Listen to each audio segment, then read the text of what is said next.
د دې وجه الله په اختیار سره او پیژنه په صدق سره متاکي بد الله قدر راشي د الله عظمت پر راشي او هغه په سره کېږي هغه قران لوستلو اوریدلو ویلو ځان پویولو او د نبی علیه الصلاه والسلام په نقش قدم باندې روانېدلو باندې انسان د الله قدر پیژني د الله احکامات عملي کا مطلب د الله قدر پیژني ته د الله نه لري تلې د الله د کتاب نه لري تلې د نبی علیه الصلاه والسلام د سنت نه لري تلې مطلب د الله قدر څو پیژني او به د الله نه ما سوا بل معبود نه ولې مطلب د الله قدر څو پیژني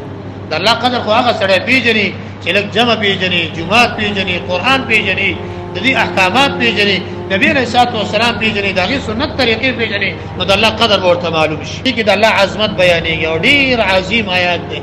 دا خبره لږ د آیات کله نه کله مخه تکدا چې د الله لایق قدر به څنګه وکاو د الله لایق احترام او تعظیم به څنګه وکاو نو په دې آیات کې د الله عزوجل تعظیم بیانېږي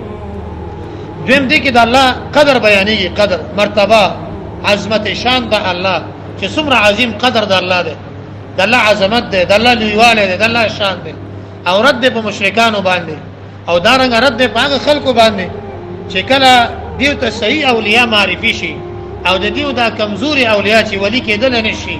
نو دیو به تاسو سره پاتې سموي وای مړه دا د اولیاء ګستاخی کوي الله وینا اصل کې ګستاخ دی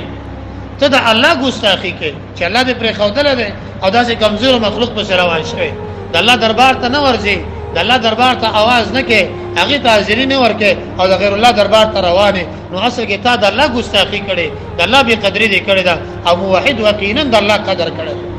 ما قدر الله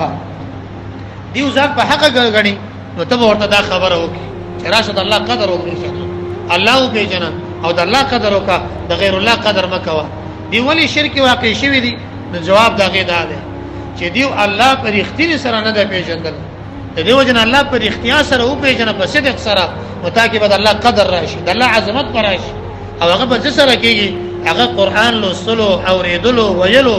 ځان پویولو او د نبی علیه الصلاه والسلام په نقش قدم باندې روانېدلو باندې انسان د الله قدر پیژني د الله احکامات عملي کا مطلب د الله قدر پیژني ته د الله نه لري تلې د الله د کتاب نه لري تلې د نبی علیه الصلاه والسلام د سنت نه لري تلې مطلب د الله قدر څو پیژني